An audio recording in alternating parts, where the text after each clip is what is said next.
우리 삶을 움직이는 뉴스, 중심 잡힌 시선으로 전하겠습니다. 황보선의 출발 새아침. 황보선의 출발 새아침 4부 시작합니다. 전국 코로나19 위험도가 최고 단계죠. 매우 높음으로 올라갔습니다. 단계적 일상 회복 2단계 가는 거 유예됐고요. 자, 그리고 이런 가운데 또 새 변이 바이러스 오미크론 때문에 전 세계가 지금 난리가 났습니다. 자, 상황 어떤지 이재갑 한림대병원 감염내과 교수 함께 살펴보겠습니다. 안녕하십니까? 네, 안녕하세요. 예. 자, 먼저 오미크론 이게 델타 변이 바이러스보다 이게 감염력이 훨씬 강하다 이런 얘기 들렸는데 맞습니까? 예, 일단 이제 강할 거로 추정이 되는 상황인데요. 예. 그러니까 지금 남아프리카 공화국에서 유행을 하고 있는 주에서 워낙에 델타 변이가 100% 나오고 있었는데 예. 3, 4주 사이에 이제 오미크론이 거의 한 75에서 100% 정도까지 이제 예. 오르면서 주된 바이러스로 이제 자리를 잡고 있다고 나오거든요. 그렇다는 쪽에서 그렇다는 얘기는 일단 델타 변이보다는 어떻든 뭐 전파력이 강하든 뭐 백신의 면역 효과, 회피 효과가 있든 간에 예. 뭔가 강한 부분이 있다는 것을 시사하는 내용들이 현재 나오고 있습니다. 예, 그렇군요.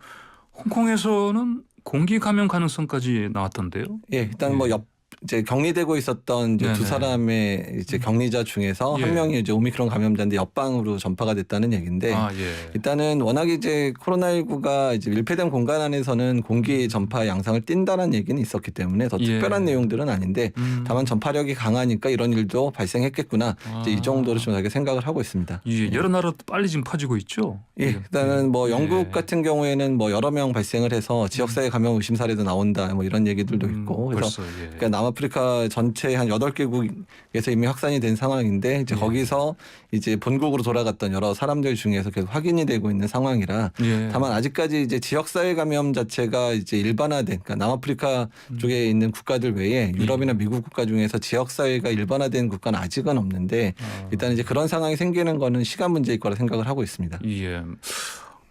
그러면요. 우리나라에서는 아직은 오미크론이 발견되지 않았다 이렇게 표현은 하고 있는데 이미 혹시 들어왔을 수도 있지 않습니까? 모두 되게 들어왔을 수는 있긴 하지만 우리나라가 아프리카랑 이제 교류가 많지는 않은 상황이고요. 오늘 올해 1월부터 워낙에 아프리카에서 오는 그런 그 사람들에 대해서 혹시 확진이 된 사람들에 대해서는 유전적 변이를 계속해서 모니터링을 하고 있었는데 아직까지는 의심 사례가 있지는 않았거든요. 그런데 어떻든 간에 이제 우리나라 제일 걱정해야 될 부분들은 그러니까 아프리카랑 우리나라 직접적인 교류는 많지 않으니까 거기서 직접 볼 경우는 많지는 않겠지만 유럽이나 미국에 특히 이제 아프리카가 유럽 쪽이랑 교류가 많잖아요. 그래서 유럽 쪽에 에서 만약에 확산이 되거나 미국에서 확산이 되면 국내로 들어오는 건 사실 시간 문제입니다. 그러니까 델타 변이가 이미 그런 양상을 하면서 국내 유입되기 시작한 다음에 거의 한 달 만에 뭐 전국적으로 확산이 됐었던 사례들이 있기 때문에 일단은 유럽과 미국 정도의 유행을 한다면 우리나라도 뭐 어쩔 수 없는 상황이 될 거다라고는 예상을 하고 있습니다. 그렇군요. 왜 제가 그 질문 드렸냐면은 우리 PCR 검사로 오미크론 못 잡아내는 거 아니냐. 그러니까 이제 진단 과정을 잘 생각을 하셔야 되는데요. 일단은 이제 뭐 오미크론이든 델타든 간에 일단 코로나19에 감염이 됐는지 안 됐는지 검사는 다 시행을 하고요. 거기선 다 잡힙니다. 일단 코로나19의 감염 자체에 대한 부분은 우리나라 PCR에서 잡아내는데 그게 이제 델타인지 오미크론인지 여부는 워낙에는 2차 단계에서 판정을 하는 거거든요. 그래서 예전에는 워낙에 유전자 전장 분석이라 그래서 유전자 서열을 전체를 다 읽는 방식으로만 하다 보니까 한 3, 4일씩 걸렸는데 델타나 이런 데에 대해서는 이제 PCR 방법 동원해서 좀 빨리 하는 방법이 개발이 됐는데 그 방법이 이제 오미크론 이제 나온 거니까 그 방법이 아직 세팅이 안 된 거죠. 근데 그거를 이제 만드는데 한 달 정도 시간 걸릴 거다. 그러니까 조기에 진단할 수 있는 방법은 한 달 걸리고 지금도 어떻든 유전자 전장 분석은 하게 되면 3, 4일 정도면 이제 이게 오미크론인지 여부 확인할 수 있는 기술은 가지고 있습니다. 예, 그렇군요. 어쨌든 오미크론이 어쨌든 그 확산 속도는 매우 빨라 보이는데 더 중요한 거는 이게 더 치명적인가 이거 아니겠습니까? 근데 일각에서는 그 남아공 교계에서는 뭐 증상이 뭐 특이하긴 한데 경미하다 이런 보고도 나왔거든요. 이거 어떻게 봐야 됩니까? 이제 남아공 내부에서 발생한 경우는 주로 대학생들 중심의 유행 사례가 확인됐다고 얘기를 하기 때문에 젊은 사람들 그러니까 젊은 층에서의 감염은 워낙에 델타도 그렇고 뭐 기존의 바이러스들도 그렇고 사실은 그렇게 이제 치명적이지 않기 때문에 거기서의 발병 양상만 가지고는 이게 치명률이 오르거나 중증화율이 오른다고 얘기는 할 수는 없는 상황이고요. 그러니까 대규모의 감염 사례들이 실제 발생 발생했었을 때 특히 뭐 고령층이나 만성질환자 중에서 예. 중증화 위험이 얼마나 되는지 그 정도 통계가 나오려면 적어도 한두 달 이상은 지나야 나올 수 있기 때문에 예. 그러니까 중증화율과 관련된 부분들은 조금 더 이제 자료가 쌓이는 데까지 기다려야 될 상황입니다. 그렇군요.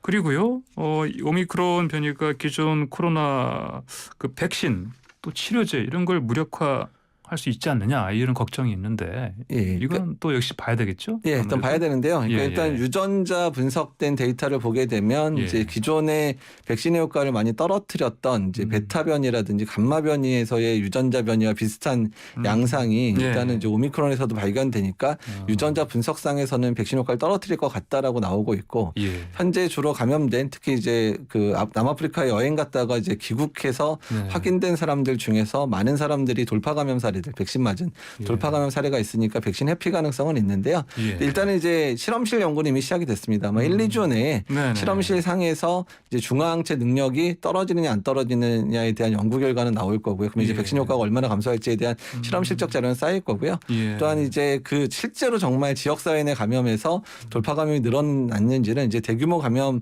일어난 지역에서의 그런 돌파 감염 사례라든지 이런 것들을 보게 되면 또 역학적인 데이터 그게 가장 확실한 이제 자료가 되거든요. 예. 그래서 그것도 이제 백신 효과 정말 떨어뜨린지도 한두 달 정도 걸릴 것 같습니다. 그러면은 그 백신 제약사 그 개발한 그 네.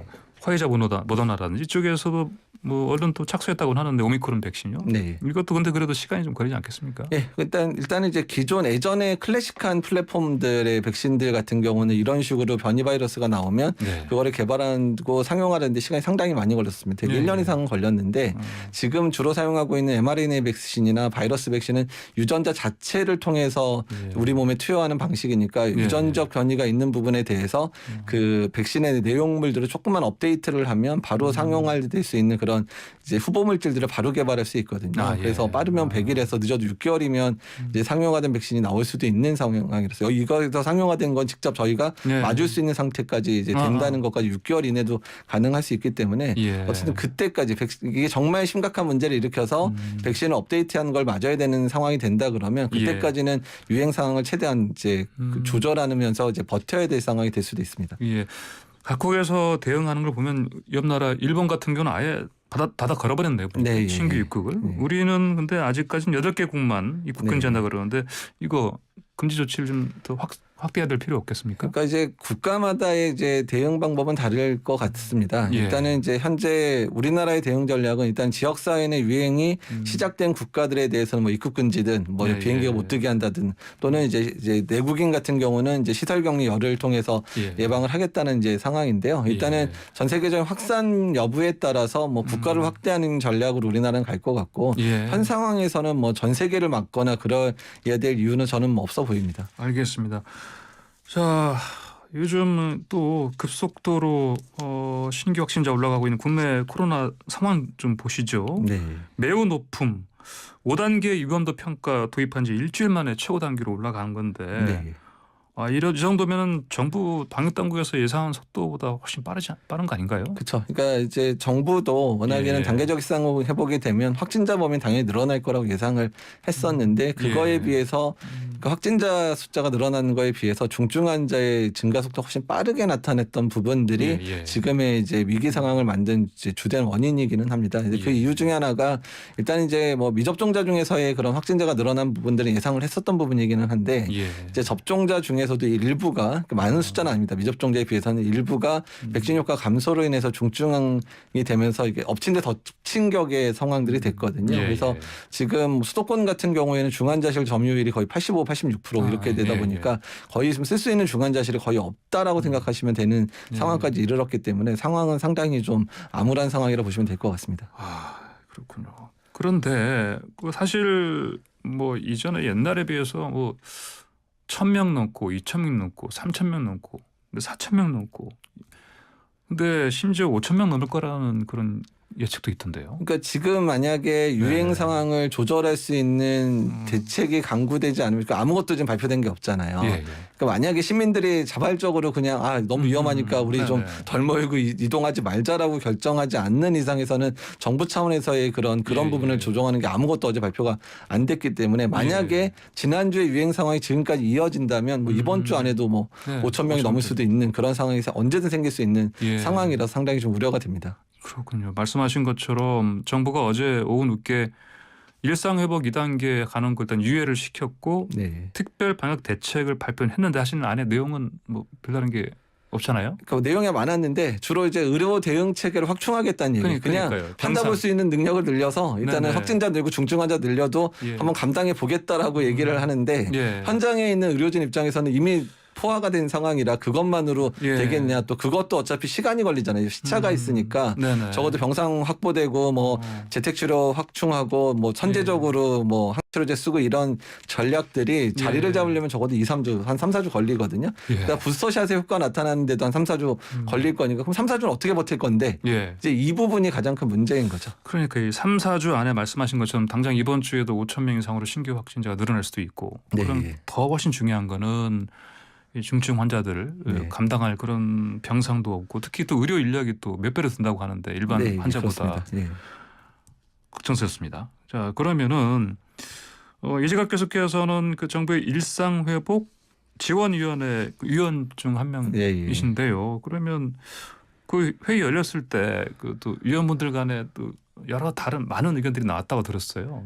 일단 사실 이제 이번 상황에 대해서 저도 좀 많이 놀랐던 게 이제 방역의료분과 같은 경우 안에서도 좀 이제 스펙트럼이 다양하니까 다양한 의견이 나오는데 이번처럼 위기 상황에 대해서 모두가 이건 정말 위험하다라고 얘기했던 적이 없을 정도로 지금 그렇고 어떻든 이견이라기보다 거의 비슷한 목소리로 정부의 이번에 방역 대책에 대해서는 기본적으로 이걸로는 안 된다 이런 의견이 그렇죠. 그래서 사실 더 강력한 조치가 필요하다는 부분. 그러니까 그 정도의 수준 차이는 좀 있었습니다. 좀 더 강하게 하자는 그룹도 있었고 그냥 적어도 근데 어떻든 간에 뭔가는 해야 되는 상황이라는 데는 공감을 했었거든요. 특히 뭐 사적 인원 제한이라든지 뭐 이런 부분 아니면 아예 비상계획을 지금 바로 발동해야 된다든지 이 정도의 차이는 있었지만 적어도 사적 모임 제한이라든지 백신 방역 패스를 강화한다든지 해서 사람들 간의 밀접 접촉들을 줄여야 되고 특히 미접종자들을 강하게 보호할 수 있는 전략들이 필요하다는 거에 대해서는 모든 위원들이 공감대를 느꼈거든요. 그래서 그런 이제 건의들이 사실 계속 이루어졌는데 막상 어제 그런 내용이 발표가 거의 없었어서 좀 당황하긴 했습니다. 정부가 왜 이랬을까요?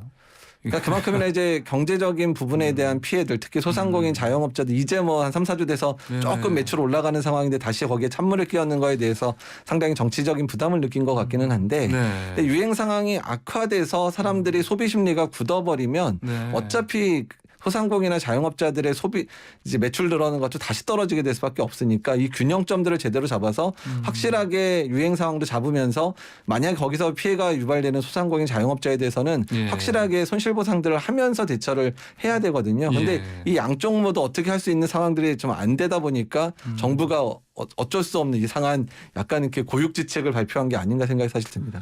고육지책인데 그러면요 이재갑 교수님께서는 그 위원회에서 그 최소한 이 정도는 해야 된다 어떤 말씀하셨어요? 일단 저는 뭐 일단은 지금 비상계획을 해도 언제 발동해도 뭐 당연히 필요한 시간이다라고 말씀을 드렸지만 그거를 만약에 못하는 상황이라고 한다면 적어도 사적 인원 제한에 대한 특히 미접종자의 숫자 제한하는 건 반드시 필요하다. 그리고 거기에 이제 방역 패스의 조건들 그러니까 적용 대상을 훨씬 더 확대를 해야 된다라는 말씀드렸고 거기에 반드시 이런 계획이 실현될 때 영업 제한을 하지 않으면 현재 손실보상 못하게 돼 있거든요. 근데 영업 제한 없이도 손실보상할 수 있는 그런 정책 패키지 자금 같은 것들을 바로 이제 내보내서 소상공인과 자영업자들의 불안감들을 반드시 잠재울 필요도 있다까지 같이 말씀드렸습니다. 그랬군요. 특히 말씀하신 것 중에서 방역 패스 확대 부분 같은 경우 청소년층이 접종률이 좀 낮지 않습니까? 더욱이 이게 더 필요하지 않을까요? 일단 청소년에 대한 방역 패스 강화 부분들은 어느 정도 얘기가 사실 나온 상황인데 그것도 안 나왔던데? 그러니까 이제 그거는 어느 정도 결정이 된 상황인데 이제 전체 일상회복지원위원회 전체 논의를 거쳐서 아마 이번 주에 확정이 될 것 같은데 그 부분도 되게 제한적이었거든요. 그래서 그 부분도 좀 전면적으로 확대할 필요가 있다라고 계속 말씀을 좀 드리고 있고 그뿐만 아니라 일단은 전반적인 그러니까 전체적인 방역 패스의 적용 대상 사업장과 예. 그런 부분들도 확대까지 필요하다라고 사실 저는 생각을 하고 있습니다. 알겠습니다. 정부 당국에서 이재갑 교수님 말씀 좀 잘 귀담아 들어서 빨리 대응했으면 좋겠습니다. 네. 오늘 말씀 여기까지 듣겠습니다. 고맙습니다. 네, 감사합니다. 네, 지금까지 이재갑 한림대병원 감염내과 교수와 이야기 나눴습니다.